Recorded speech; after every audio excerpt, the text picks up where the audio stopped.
남편이 비밀 SNS 계정으로 외도 현장을 공유했다. 남편의 핸드폰에서 울린 알림 하나가 제 인생을 완전히 바꿔놓았습니다. 그 알림을 확인한 순간 남편이 자신의 외도 현장을 실시간으로 SNS에 공유하고 있다는 충격적인 사실을 알게 되었거든요. 심지어 그 계정 이름은 유부남의 은밀한 일탈이었습니다. 평범한 일상 속 의심의 시작. 안녕하세요. 저는 결혼 8년차 35세 주부입니다. 남편과는 대학 동기로 만나 연애 4년, 결혼 8년을 함께 해왔어요. 7살 된 딸 하나를 키우며 평범하고 행복한 가정을 꾸리고 있다고 생각했습니다. 남편은 IT 회사에서 팀장으로 일하며 저는 아이가 초등학교에 입학한 후부터 파트타임으로 회계 일을 하고 있었어요. 사실 처음에는 전혀 의심하지 않았습니다. 남편은 성실하고 가정적인 사람이었거든요. 매일 저녁 7시에는 꼬박꼬박 집에 들어왔고 주말에는 아이와 놀아주는 좋은 아빠였어요. 하지만 3개월 전부터 조금씩 이상한 점들이 보이기 시작했습니다. 첫 번째 변화는 핸드폰을 대하는 태도였어요. 예전에는 핸드폰을 아무렇게나 소파나 식탁 위에 놓고 다녔는데 어느 순간부터 화장실 갈 때도 샤워할 때도 항상 핸드폰을 가지고 다녔습니다. 처음에는 회사 일이 바쁜가 보다 하며 넘어갔어요. 두 번째는 늦은 귀가였습니다. 거의 매일 7시에 들어오던 남편이 8시, 9시, 심지어 10시까지 들어오는 날들이 많아졌어요. 이유를 물으면 회사에 신입이 들어와서 업무 정리가 좀 오래 걸린다거나 팀 회식이 있었다는 핑계를 댔습니다. 하지만 회식이 있는 날에는 술 냄새가 나야 하는데 전혀 나지 않았어요. 세 번째는 외모에 신경을 쓰기 시작한 것이었습니다. 결혼 후 살이 좀 쪘던 남편이 갑자기 헬스장을 다니기 시작했어요. 새 옷도 자주 사고 향수도 뿌리고 다녔습니다. 저에게는 건강 관리 좀 해야지라고 말했지만 왠지 모르게 불안한 기분이 들었어요. 가장 결정적이었던 건 남편의 웃음소리였습니다. 핸드폰을 보며 혼자 킥킥거리는 모습을 자주 봤거든요. 제가 뭘 보고 있어? 라고 물으면 황급히 핸드폰 화면을 끄며 그냥 회사 동료가 보낸 짤방이라고 둘러댔습니다. 그런데 그 표정이 제가 보기에는 누군가와 달콤한 대화를 나누는 사람의 표정이었어요.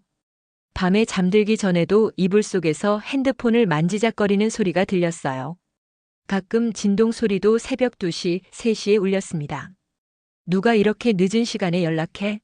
라고 물으면 응급 업무가 생긴 것 같아라며 화장실로 가서 통화하곤 했어요. 이런 일들이 반복되면서 저는 점점 확신하게 되었습니다. 남편에게 다른 여자가 생겼구나. 하지만 확실한 증거가 없었고 무엇보다 8년 동안 함께 해온 남편을 의심한다는 것 자체가 너무 괴로웠어요. 혹시 제가 너무 예민한 건 아닐까, 남편을 믿지 못하는 제가 잘못된 건 아닐까 하는 생각도 들었습니다. 그러던 어느 금요일 저녁 남편이 또 회사 회식이 있다며 늦는다고 연락했어요. 하지만 이번에는 뭔가 달랐습니다. 목소리 톤이 평소보다 들뜨고 설레는 것 같았거든요. 그날 밤 남편이 들어온 시간은 새벽 1시였습니다. 술 냄새는 전혀 나지 않았고 오히려 여성용 향수 냄새가 희미하게 났어요. 우연히 발견한 SNS 알림.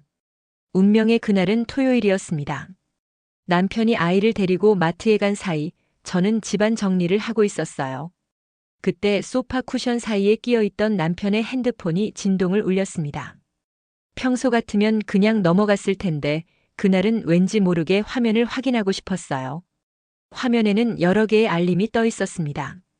카카오톡, 인스타그램, 그리고 제가 본 적 없는 앱 하나. 디스코드라는 앱이었어요. 그 앱에서 온 알림 메시지가 제 눈을 사로잡았습니다. 오늘 정말 좋았어. 사진 잘 받았어. 다음엔 더 과감한 걸로 부탁해. 심장이 쿵쾅거리기 시작했어요. 이게 뭔 소리지? 사진? 과감한 걸로? 손이 떨리면서도 궁금함을 참을 수 없었습니다. 하지만 핸드폰에는 지문인식과 비밀번호가 걸려 있었어요. 예전에는 패턴만 걸어놨는데 언제부터인가 보안을 강화했더라고요. 그런데 갑자기 생각난 게 있었습니다. 남편이 핸드폰 비밀번호를 바꾸기 전 마지막으로 사용했던 패턴이 우리 결혼 기념일이었거든요. 318. 혹시나 해서 입력해봤는데 뚫렸습니다. 남편이 아직도 같은 번호를 쓰고 있었던 거예요. 핸드폰이 열리자 먼저 디스코드 앱을 확인해 봤습니다. 그런데 웬걸 남편의 계정명이 유부남의 은밀한 일탈이었어요. 프로필 사진은 남편의 뒷모습이었고 상태 메시지는 새로운 자극을 찾아서였습니다. 대화 목록을 보니 비밀의 정원이라는 그룹 채팅방과 여러 명의 여성들과 개인 채팅방들이 있었어요. 그 중에서 가장 최근에 대화한 달콤한 밀크티라는 닉네임의 여성과의 대화를 클릭해 봤습니다. 그 순간 제 세상이 무너져 내렸어요. 채팅방에는 남편과 그 여자의 노골적인 대화들이 가득했습니다. 어제 호텔에서 정말 좋았어. 다음엔 더 오래 있고 싶어. 당신 때문에 미치겠어. 같은 내용들. 그리고 더 충격적인 건 남편이 직접 찍은 것으로 보이는 사진들이었어요. 호텔 침실에서 찍은 셀카, 두 손이 얽힌 모습, 심지어 키스하는 뒷모습까지. 남편이 자신의 불륜 현장을 실시간으로 기록하고 공유하고 있었던 거예요. 날짜를 보니 가장 최근 것은 바로 전날, 그러니까 남편이 회사 회식이라고 거짓말하고 나간 그 밤이었습니다. 비밀 계정 존재 확인. 손이 떨렸지만 더 확인해 봐야 했어요. 다른 채팅방들도 하나씩 들어가 봤습니다. 비밀의 정원이라는 그룹 채팅방에는 남편 말고도 다른 기혼 남성들이 여러 명 있었어요. 그들은 서로의 불륜 이야기를 공유하고 상대 여성들의 사진을 자랑하듯 올리고 있었습니다. 남편의 닉네임 유부남의 은밀한 일탈로 올린 게시물들을 보니 정말 기가 막혔어요. 오늘 새로운 여자친구와 첫 데이트, 아내 몰래 호텔 데이트 성공. 불륜의 스릴 이렇게 중독적일 줄이야 같은 내용들을 당당하게 올리고 있었거든요. 더 심각한 건 남편이 저와 딸에 대한 이야기도 올렸다는 점이었어요. 아내가 의심하기 시작하는 것 같은데 어떻게 속일까? 딸 학예회 때문에 데이트를 취소해야 해서 아쉽다. 가족이 있어서 더 스릴 있고 좋다 같은 내용들. 제가 남편의 놀이감이나 장애물 정도로 취급당하고 있었어요. 그룹 채팅방의 다른 멤버들은 남편에게 조언을 해주고 있었습니다. 핸드폰 보안 더 철저히 해라. 아내한테 들키면 무조건 부인하고 오히려 아내를 의심하라. 증거를 남기지 마라 같은 내용들이었어요. 마치 범죄 조직의 지침서 같았습니다. 인스타그램도 확인해 봤어요. 남편의 메인 계정 말고 숨겨진 서브 계정이 있을 거라는 예감이 들었거든요. 계정 전환 메뉴를 보니 역시나 SECRETLIF238이라는 계정이 있었습니다. 이 계정의 팔로워는 대부분 젊은 여성들이었고 남편이 올린 게시물들은 모두 자신을 돋보이게 하는 사진들이었어요. 헬스장에서 운동하는 모습, 비싼 레스토랑에서 혼자 찍은 셀카, 새로 산 명품 시계를 자랑하는 사진들. 그리고 스토리에는 더욱 노골적인 내용들이 있었어요. 오늘 특별한 만남이 있는 날, 비밀스러운 시간이 기대돼. 아무도 모르는 나만의 행복 같은 글들과 함께 호텔 로비나 바에서 찍은 사진들이 올라와 있었습니다. 댓글들을 보니 여러 여성들이 오빠 언제 만나요? 저번에 정말 좋았어요. 다음에는 더 오래 함께 있어요. 같은 내용들을 남기고 있었어요. 남편이 한 명이 아닌 여러 명의 여성과 동시에 관계를 맺고 있다는 사실을 알게 되었습니다. 카카오톡도 확인해 봤어요. 메인 카카오톡에는 의심스러운 대화가 없었지만 숨겨진 대화방들이 있을지도 모른다는 생각이 들었어요. 설정에서 숨김 대화를 찾아보니 역시나 여러 개의 대화방이 숨겨져 있었습니다. 달콤한 밀크티, 신비한 고양이, 로맨틱 로즈 같은 닉네임의 여성들과의 대화방들이었어요. 각각의 대화방에는 만나는 약속을 잡는 내용들과 만난 후의 감상들, 그리고 다음 만남에 대한 기대감을 표현하는 메시지들이 가득했습니다. 충격적인 외도 현장 공유. 가장 충격적이었던 건 남편이 자신의 외도 현장을 실시간으로 공유하고 있었다는 사실이었어요. 디스코드의 비밀의 정원 그룹 채팅방에서 남편은 마치 생중계하듯이 자신의 불륜 상황을 업데이트하고 있었거든요.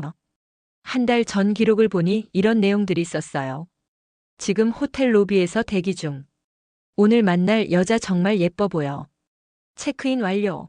룸 넘버 1205. 드디어 둘만의 시간.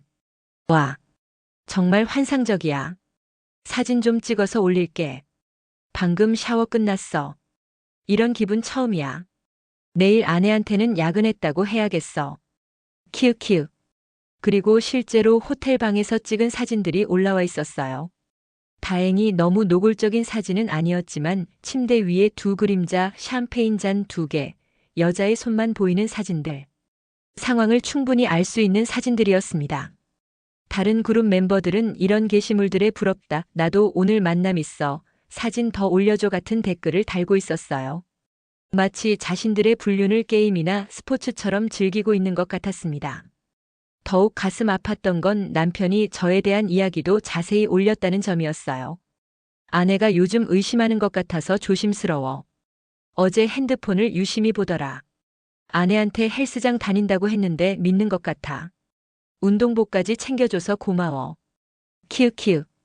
딸이 아빠 요즘 왜 이렇게 늦게 와? 라고 물어봐서 가슴이 좀 아팠어.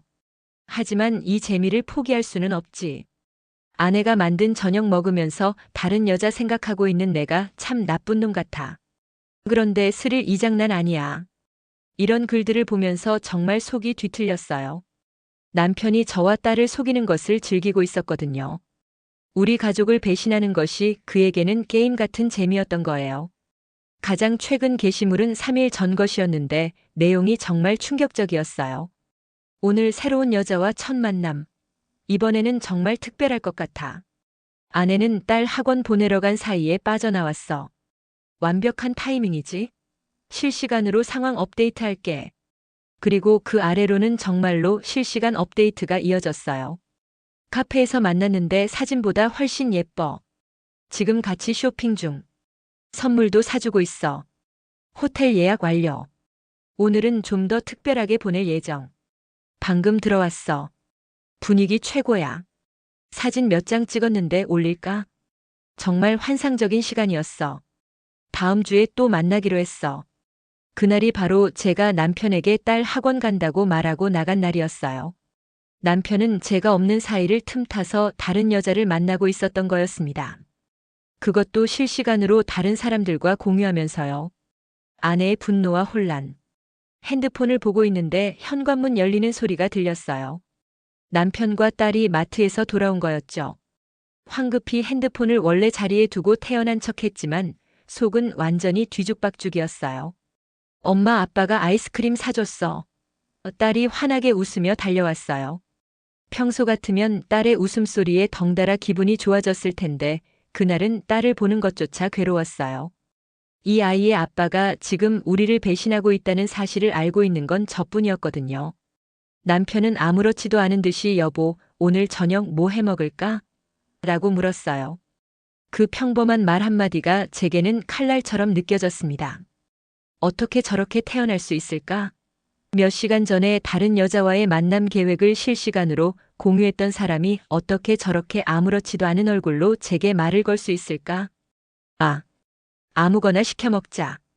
겨우 이 말만 했는데도 목소리가 떨렸어요. 남편이 왜? 몸이 안 좋아? 라고 물었지만 대답할 수가 없었어요. 그날 밤이 정말 길었어요. 남편은 평소처럼 아무렇지도 않게 딸과 놀아주고 저녁을 먹고 TV를 보며 웃었어요.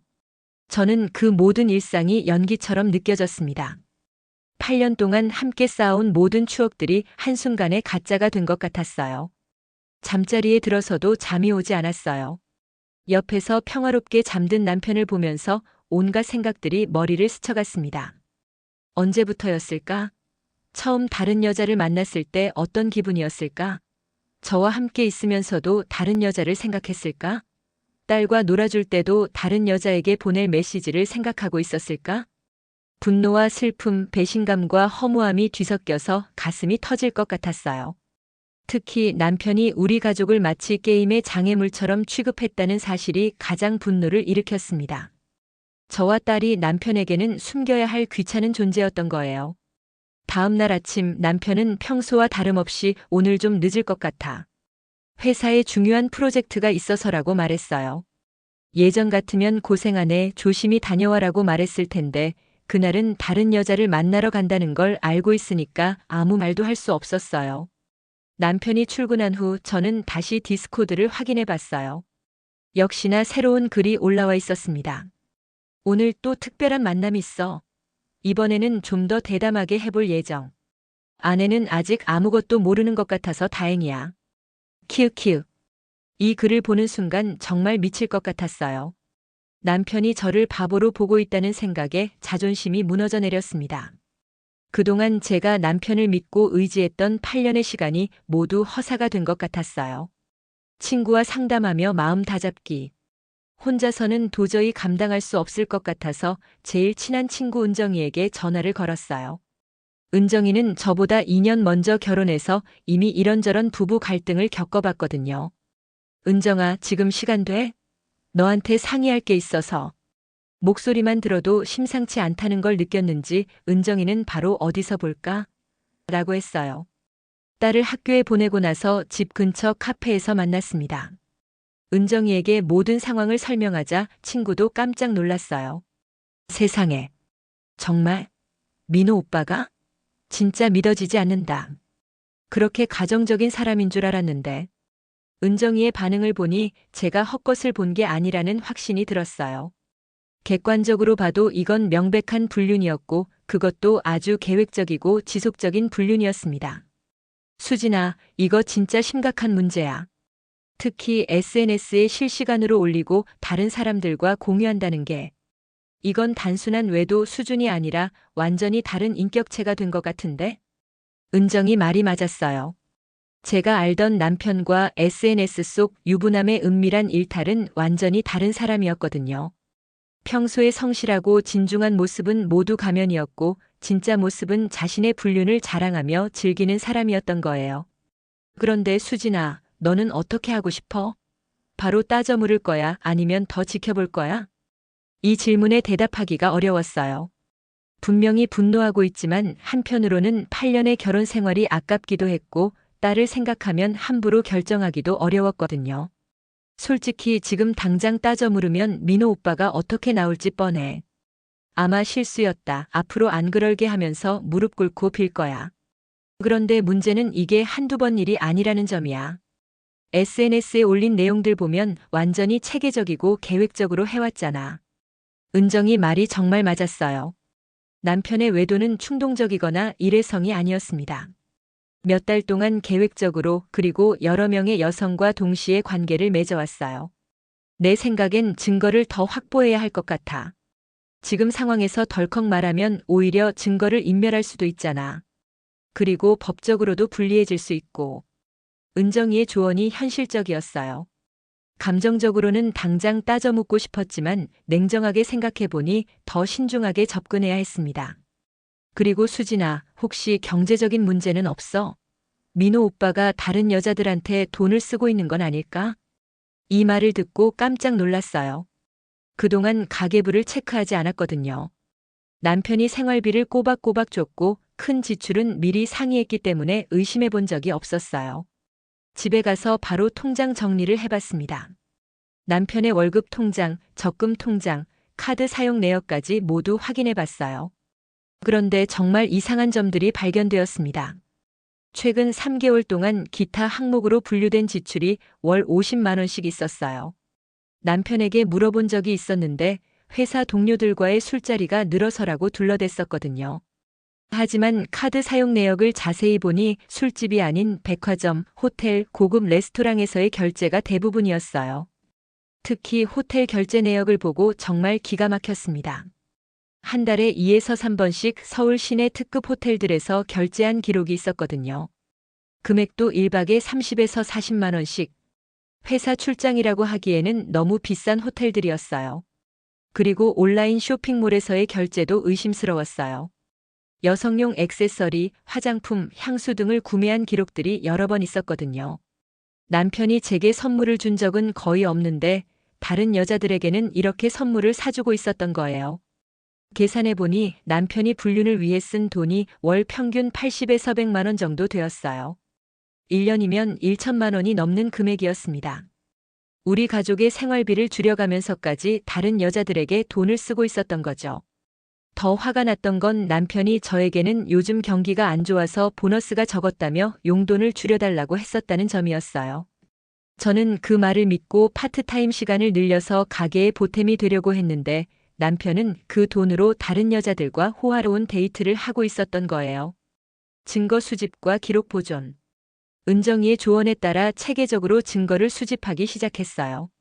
먼저 남편의 핸드폰 내용들을 모두 사진으로 찍어서 저장했습니다. 디스코드 대화 내용, 인스타그램 서브 계정, 카카오톡 숨김 대화 등 모든 내용을 빠짐없이 기록했어요. 특히 남편이 실시간으로 올린 불륜 현장 공유 게시물들은 날짜와 시간까지 정확히 기록해뒀습니다. 이런 증거들이 나중에 법적 분쟁에서 결정적인 역할을 할 수 있다고 생각했거든요. 카드 사용 내역과 통장 거래 내역도 모두 출력해서 정리했어요. 호텔 결제, 고급 레스토랑, 여성용 선물 구매 등 불륜과 관련된 지출들을 따로 분류해서 표로 만들었습니다.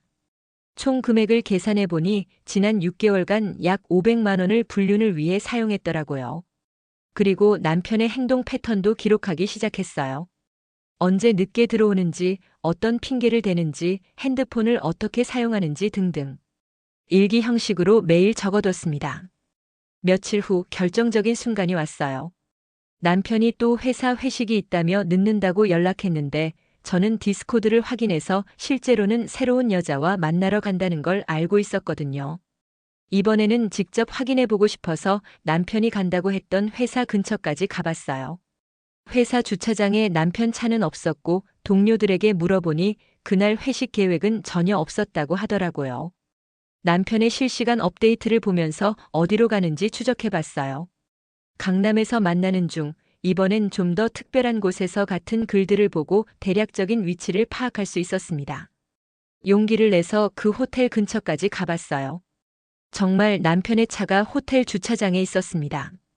그 순간 가슴이 무너져 내리는 것 같았지만 동시에 확실한 증거를 잡았다는 안도감도 들었어요. 호텔에서 나오는 남편의 모습을 멀리서 지켜봤어요. 젊은 여성과 함께 나오는데 두 사람이 포옹을 하며 작별 인사를 하는 모습까지 사진으로 찍었습니다. 남편의 얼굴이 정말 행복해 보였어요. 저와 함께 있을 때는 보여준 적 없는 표정이었습니다. 집에 돌아와서 그날 찍은 사진들을 정리하면서 정말 많은 생각이 들었어요. 이 정도면 충분한 증거가 모아진 것 같았지만 한편으로는 정말 이혼까지 가야 하는 건지 확신이 서지 않았습니다. 남편과 대면 준비. 증거가 충분히 모아졌다고 판단되자 이제 남편과 대면할 시기가 왔다고 생각했어요. 하지만 감정적으로 대응하면 오히려 불리해질 수 있다고 생각해서 철저하게 준비했습니다. 먼저 대화의 순서를 정리했어요. 1. 남편의 거짓말들을 하나씩 지적하기, 2. 결정적 증거들 보여주기, 3. 남편의 반응 확인하기, 4. 앞으로의 방향 논의하기. 이런 식으로 단계별로 접근하기로 했어요. 그리고 대화 중에 남편이 어떻게 나올지도 예상해봤어요. 아마 처음에는 부인하고 변명할 것이고 증거를 보여주면 당황하면서 잘못했다고 빌 것이고 마지막에는 앞으로 절대 안 그러겠다고 약속할 거라고 생각했습니다. 딸을 친정에 보낸 주말, 드디어 남편과 단둘이 대화할 기회가 왔어요. 남편은 평소처럼 TV를 보며 맥주를 마시고 있었습니다. 여보, 할 얘기가 있어서. 잠깐 TV 끄고 이야기 좀 할까? 남편이 의아한 표정으로 리모컨을 내려놓았어요. 무슨 일이야? 표정이 좀 심각한데? 저는 심호흡을 한 번 하고 차근차근 시작했어요. 최근에 당신 행동에서 이상한 점들이 많이 보여서 궁금한 게 있어. 이상한 점? 뭘 말하는 거야? 먼저 지난주 금요일에 회사 회식이 있다고 했는데 당신 동료 성민이한테 확인해 보니 그날 회식 계획이 없었다고 하던데? 남편의 표정이 순간 굳어졌어요. 아, 그게 급작스럽게 취소됐어. 그래서 동료들끼리 간단하게 술 한잔 한 거야. 그래? 그럼 어느 술집에서 마셨어? 어디였지? 강남에 있는. 잘 기억이 안 나네. 남편의 대답이 점점 어설퍼지고 있었어요. 저는 계속해서 질문을 이어갔습니다. 그리고 최근에 헬스장을 다니면서 새 옷도 많이 사고 향수도 뿌리고 다니는데 혹시 특별한 이유가 있어? 건강 관리 좀 하려고 그러는 거지. 나이가 나이인데 몸매 관리를 해야지. 그래? 그럼 카드 사용 내역에 나오는 이 호텔 결제들은 뭐야? 제가 출력해둔 카드 내역을 남편 앞에 내밀었어요. 남편의 얼굴이 순간 새하얗게 변했습니다. 이건 지난 3개월간 총 12번의 호텔 결제가 있네. 회사 출장치고는 너무 비싼 호텔들이고 출장 보고서에도 없는 날짜들이야. 남편이 말을 못하고 있자 저는 더 결정적인 증거를 꺼냈어요. 그리고 이건 뭐야? 남편의 핸드폰에서 찍은 디스코드 대화 내용 사진들을 보여줬습니다. 유부남의 은밀한 일탈이라는 계정명과 함께 다른 여자들과의 노골적인 대화들, 그리고 불륜 현장을 실시간으로 공유한 게시물들. 남편이 완전히 말을 잃었어요. 몇 분간 침묵이 흐른 후 드디어 남편이 입을 열었습니다. 수진아, 미안해. 정말 미안해. SNS 대화 내용 분석. 남편이 사과하기 시작했지만 저는 더 자세한 내용을 확인하고 싶었어요. 특히 SNS에서 다른 사람들과 나눈 대화들을 하나씩 분석해서 남편의 진짜 마음을 알고 싶었거든요. 사과는 나중에 하고 먼저 이 대화 내용들을 설명해 줄래? 저는 디스코드에서 캡처한 대화들을 하나씩 보여줬어요. 이게 뭐야? 아내가 의심하기 시작하는 것 같은데 어떻게 속일까? 라고 올렸네. 나를 속이는 방법을 다른 사람들과 상의하고 있었어. 남편이 고개를 푹 숙였어요. 그건. 그리고 여기 봐. 가족이 있어서 더 스릴 있고 좋다라고 했네. 우리 가족이 당신한테는 스릴을 위한 도구였어. 이 부분이 가장 화가 났어요. 남편이 저와 딸을 진심으로 사랑하는 게 아니라 불륜의 재미를 위한 장치로 생각하고 있었다는 게 믿어지지 않았거든요. 그리고 이건 또 뭐야? 딸 학예회 때문에 데이트를 취소해야 해서 아쉽다. 딸의 학예회가 당신한테는 방해가 되는 일이었어. 남편이 눈물을 흘리기 시작했어요. 수진아, 정말 미안해. 내가 정신이 나갔었어. 그때 내가 왜 그런 생각을 했는지 나도 모르겠어. 하지만 저는 멈출 수 없었어요. 더 많은 진실을 알고 싶었거든요. 여기 비밀의 정원이라는 그룹 채팅방에서 다른 남자들과 어떤 얘기를 나눴는지도 봤어. 서로 불륜 자랑하고 상대 여성들 사진 공유하고 아내 속이는 방법 상의하고. 이게 정상적인 사람이 할 행동이야? 남편이 더 큰 소리로 울기 시작했어요. 정말 미안해, 수진아. 나도 모르게 그런 사람들과 어울리면서 점점 이상해진 것 같아. 그리고 여기 봐. 실시간으로 불륜 현장을 중계했네. 지금 호텔 로비에서 대기 중, 체크인 완료, 샤워 끝났어, 이런 걸 올리면서 즐겼어. 이게 사람이 할 짓이야? 이 부분을 말할 때 목소리가 떨렸어요. 남편이 저를 배신하는 순간순간을 다른 사람들과 공유하며 즐겼다는 게 너무 충격적이었거든요. 그리고 여기 인스타그램 서브 계정은 또 뭐야? SECRETLIFE38? 비밀스러운 삶? 우리와 함께하는 시간은 진짜 삶이 아니었어. 남편이 바닥에 무릎을 꿇으며 사과했어요. 수진아, 정말 죄송해. 내가 완전히 미쳤었어. 다시는 이런 일 없을게. 그 계정들 다 삭제할게. 하지만 저는 아직 끝나지 않았어요. 카카오톡 숨김 대화들도 봤어. 달콤한 밀크티, 신비한 고양이, 로맨틱 로즈. 이 여자들이 누구야? 몇 명이나 동시에 만나고 있었던 거야? 수진아. 대답해. 몇 명이야? 남편이 떨리는 목소리로 대답했어요. 3명 정도. 순간 머리가 하얗게 변했어요. 1명도 아니고 3명을 동시에? 이건 단순한 실수나 충동이 아니었어요. 완전히 계획적이고 체계적인 바람이었던 거죠. 법률 상담과 대응 전략. 남편과의 첫 대면 후 저는 법률 상담을 받기로 결정했어요. 혼자서는 앞으로 어떻게 대응해야 할지 감이 오지 않았거든요. 다음 날 변호사 사무실을 찾아갔습니다. 가족법 전문 변호사인 김 변호사님께 전체 상황을 설명드렸어요. 정리해보면 남편분이 6개월 이상 지속적으로 여러 명의 여성과 불륜 관계를 유지하고 있었고, 이를 SNS에 실시간으로 공유했으며 가족 경제에도 상당한 피해를 끼쳤다는 거네요. 네, 맞습니다. 증거는 충분히 확보되어 있고요. 특히 SNS 대화 내용과 카드 사용 내역, 호텔에서 찍은 사진까지. 이 정도면 법적으로 상당히 유리한 위치에 있다고 봅니다. 변호사님이 설명해 주신 내용에 따르면 남편의 행위는 단순한 외도를 넘어서 악의적 유기에 해당할 수 있다고 했어요. 특히 불륜 사실을 SNS에 공개적으로 공유한 것은 배우자의 인격권을 심각하게 침해하는 행위라고 했습니다. 부인께서 이혼을 원하신다면 위자료나 재산 분할에서 상당히 유리할 거예요. 하지만 먼저 결정하셔야 할 건 정말 이혼을 원하시는지 아니면 관계 회복을 시도해 보실 건지예요. 이게 가장 어려운 문제였어요. 분명히 배신감과 분노가 컸지만 한편으로는 8년의 결혼 생활과 딸을 생각하면 쉽게 결정할 수 없었거든요. 일단은 별거를 해보시는 것도 방법입니다.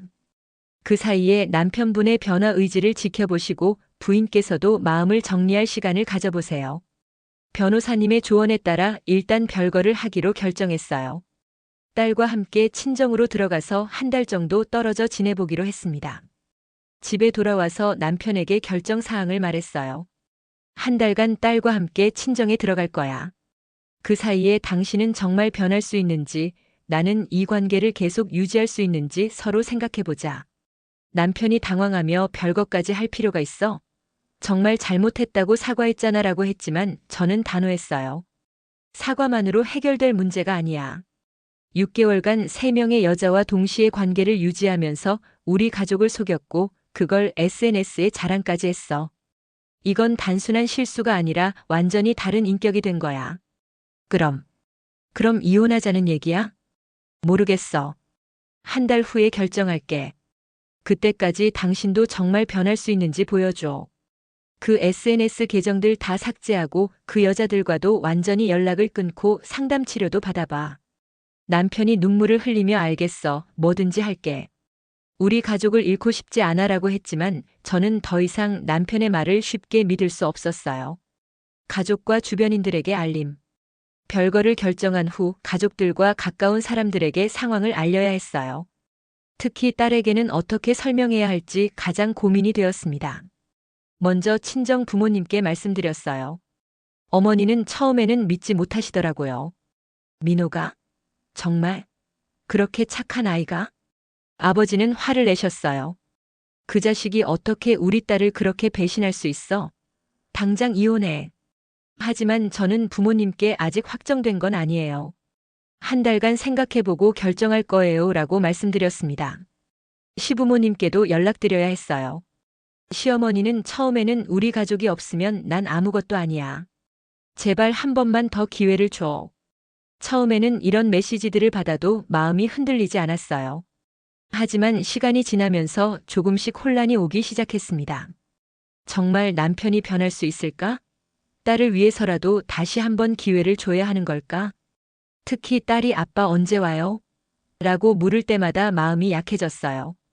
이 아이에게 아빠가 얼마나 소중한 존재인데 제 감정 때문에 딸의 행복을 빼앗는 건 아닐까 하는 죄책감도 들었습니다.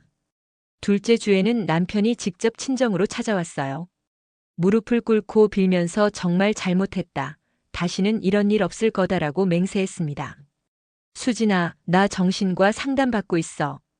의사 선생님이 내가 중년의 위기를 겪고 있었다고 하더라고. 그게 이유가 될 순 없지만 적어도 왜 그런 일이 생겼는지는 알 것 같아. 그리고 회사에서도 승진 이야기가 나왔어. 이제 정말 안정적으로 가정을 돌볼 수 있을 것 같아. 남편의 말을 들으면서 마음이 조금씩 흔들렸어요. 정말 변할 수 있다면 딸을 위해서라도. 하지만 그 순간 문득 생각난 게 있었어요. 디스코드에서 봤던 그 글들. 아내가 의심하기 시작하는 것 같은데 어떻게 속일까? 가족이 있어서 더 스릴 있고 좋다. 이런 말들을 한 사람이 정말 진심으로 뉘우치고 있는 걸까? 당신이 SNS에 올린 글들 기억해? 나와 딸을 장애물이나 게임의 도구로 취급했잖아. 그런 생각을 한 사람이 정말 변할 수 있을까? 남편이 고개를 숙였어요. 그때 내가 정말 미쳤었어. 지금 생각해보면 나도 믿어지지 않아. 어떻게 그런 생각을 할 수 있었는지. 말로는 쉽지. 하지만 6개월간 3명의 여자와 동시에 만나면서 매번 우리를 속였잖아. 그게 하루 이틀 실수가 아니라 체계적이고 계획적인 배신이었어. 남편이 눈물을 흘리며 그래도 8년을 함께 살았잖아.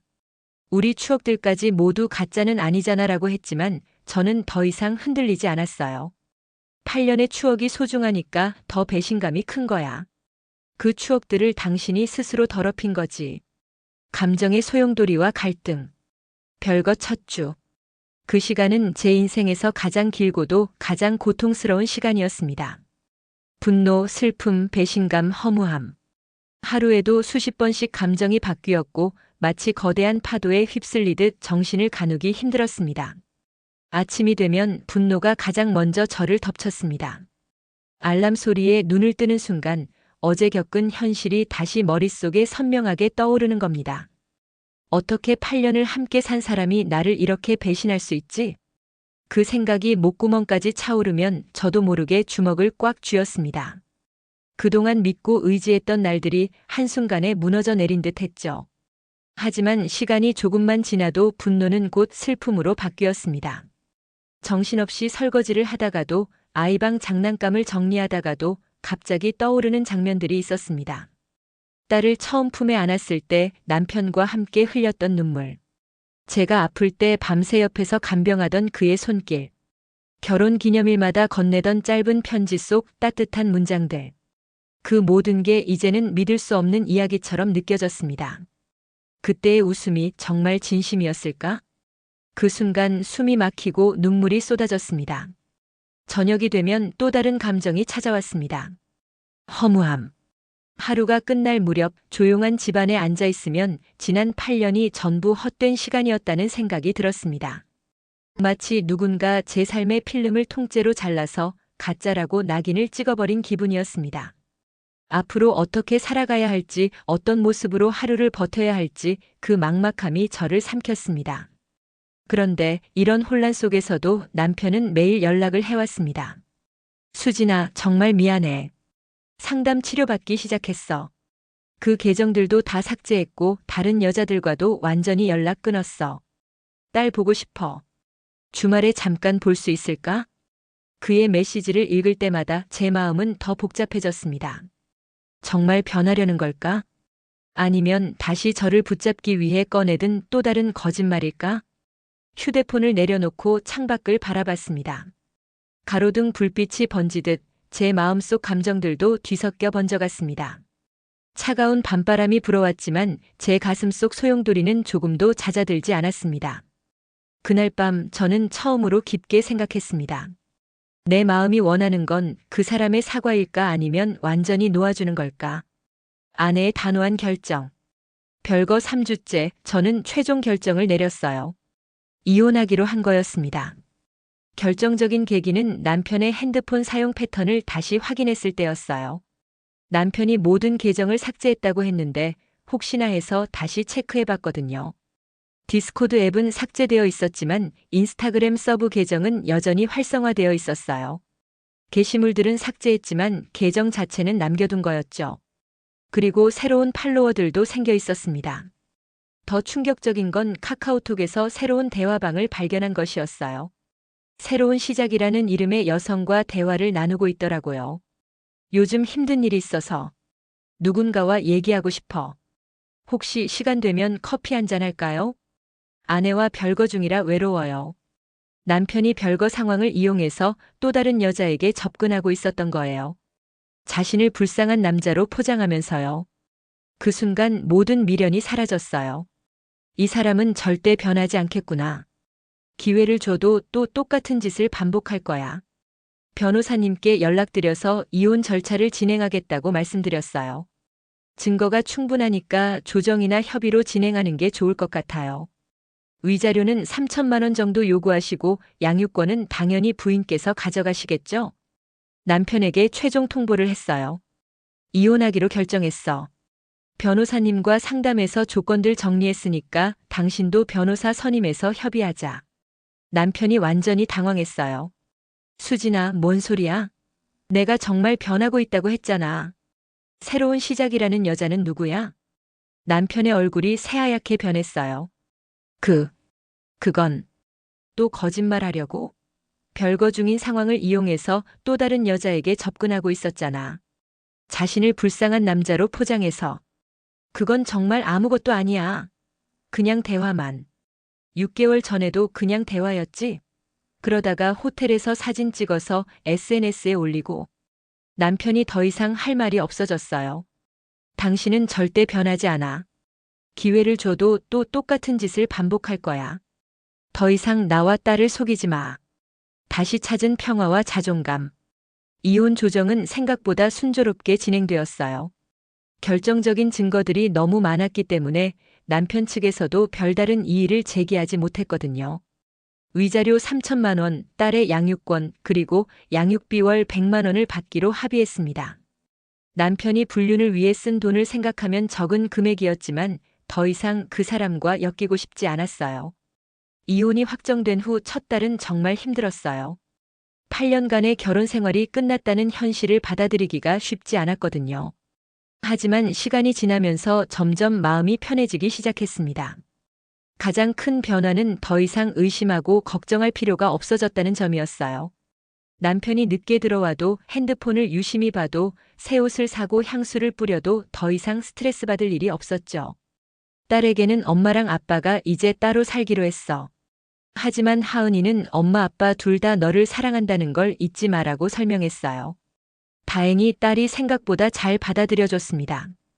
그럼 이제 아빠를 언제 볼 수 있어요? 2주에 한 번씩 아빠가 하은이 보러 올 거야. 그리고 방학 때는 더 오래 볼 수 있고. 남편과의 면접 교섭도 처음에는 어색했지만 딸을 위해서 최대한 자연스럽게 하려고 노력했어요.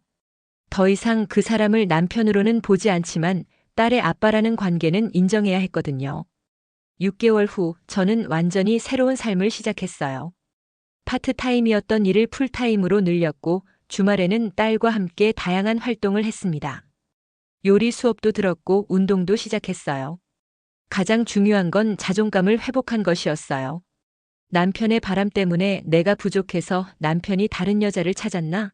라는 생각에 시달렸었는데 이제는 그게 제 잘못이 아니었다는 걸 확실히 알게 되었거든요. 남편이 SNS에 올린 글들을 다시 생각해보면 여전히 화가 나지만 이제는 그런 사람이었구나 하는 마음으로 받아들일 수 있게 되었어요. 오히려 빨리 발견해서 다행이라는 생각까지 들어요. 1년 후 우연히 남편의 소식을 들었어요. 또 다른 여자와 사귀고 있다고 하더라고요. 예전 같으면 충격을 받았을 텐데 이제는 역시나 하는 마음뿐이었습니다. 그 여자에게는 미안하지만 남편은 절대 변하지 않는 사람이었거든요. 지금 저는 딸과 함께 평범하지만 평화로운 일상을 보내고 있어요. 더 이상 누군가를 의심하고 걱정할 필요도 없고 거짓말에 속을 일도 없어요. 물론 경제적으로는 전보다 어렵지만 마음만큼은 훨씬 편해졌습니다. 가끔 딸이 아빠가 그리워요라고 할 때는 가슴이 아프지만 그래도 이 선택이 옳았다고 생각해요. 딸에게도 정직하고 진실한 삶을 보여주고 싶거든요. 무엇보다 저 자신을 속이지 않는 삶을 살고 있다는 게 가장 큰 변화입니다. 8년간 남편의 거짓말에 속아 살았지만 이제는 진실을 마주하고 당당하게 살아가고 있어요. 혹시 저와 비슷한 상황에 있는 분들이 계시다면 용기를 내서 진실을 확인해 보시길 바라요. 의심만 하며 사는 것보다는 확실히 알고 결정하는 게 낫거든요. 그리고 무엇보다 자신을 믿고 사랑하시길 바랍니다. 상대방의 잘못은 절대 내 탓이 아니거든요. 지금 제 삶은 예전만큼 화려하지는 않지만 훨씬 진실하고 평화롭습니다. 그리고 그것만으로도 충분히 행복해요. 남편이 비밀 SNS 계정으로 외도 현장을 공유했다는 충격적인 발견에서 시작된 이 이야기는 결국 한 여성이 자신의 존엄과 진실을 찾아가는 과정이었습니다. 6개월간 3명의 여자와 동시에 바람을 피우고 그 과정을 실시간으로 SNS에 공유하며 즐겼던 남편. 아내와 딸을 마치 게임의 장애물처럼 취급했던 그의 모습은 단순한 외도를 넘어서 가족에 대한 근본적인 배신이었습니다. 하지만 이 모든 아픔을 통해 그녀는 더 강해졌고 더 당당해졌습니다. 거짓된 행복보다는 진실한 평범함을 선택했고 그 선택을 통해 진정한 평화를 찾을 수 있었던 거죠. 때로는 진실이 아프더라도 그 진실을 마주할 용기가 우리를 더 나은 삶으로 이끌어준다는 걸 보여주는 이야기였습니다. 여러분도 혹시 비슷한 상황에 있다면 용기를 내어 진실을 확인해 보세요. 그리고 무엇보다 자신을 믿고 사랑하시길 바랍니다. 다른 사람의 잘못은 절대 여러분의 탓이 아니거든요. 아들이 그럴 리가 없다며 저를 의심하셨지만 증거를 보여드리자 완전히 말을 잃으셨어요. 수진아, 정말 미안하다. 내가 아들을 잘못 키웠나 봐. 어떻게 이런 일이. 시아버지는 당장 그 자식을 불러서 혼내겠다며 화를 내셨지만 저는 지금은 서로 거리를 두는 게 좋을 것 같아요 라고 말씀드렸어요. 가장 어려웠던 건 딸에게 설명하는 것이었어요. 7살 아이에게 아빠의 불륜을 어떻게 설명할 수 있겠어요? 하은아, 엄마가 할머니 댁에서 좀 지내려고 하는데 하은이도 함께 갈래? 왜요? 아빠는 왜 안 와요? 아빠는 아빠 일이 있어서 못 와. 대신 주말에 하은이 보러 올 거야. 다행히 딸은 할머니 댁을 좋아해서 큰 저항 없이 따라왔어요. 하지만 며칠 후부터 아빠가 보고 싶어요. 언제 집에 가요? 그 같은 말을 하기 시작했습니다. 그럴 때마다 가슴이 찢어질 것 같았어요. 남편의 잘못 때문에 딸까지 이런 상황에 놓이게 된 게 너무 미안했거든요. 친한 동네 엄마들에게도 상황을 알렸어요. 대부분 깜짝 놀라면서 정말 믿어지지 않는다. 민호 아빠가 그런 사람인 줄 몰랐다며 저를 위로해줬어요. 하지만 일부 사람들은 그래도 아이 때문에라도 한 번 더 기회를 줘보는 게 어때? 라는 조언을 하기도 했습니다. 이런 말들을 들을 때마다 정말 답답했어요. 6개월간 3명의 여자와 바람 피우고 그걸 SNS에 자랑한 남자에게 또 기회를 주라니.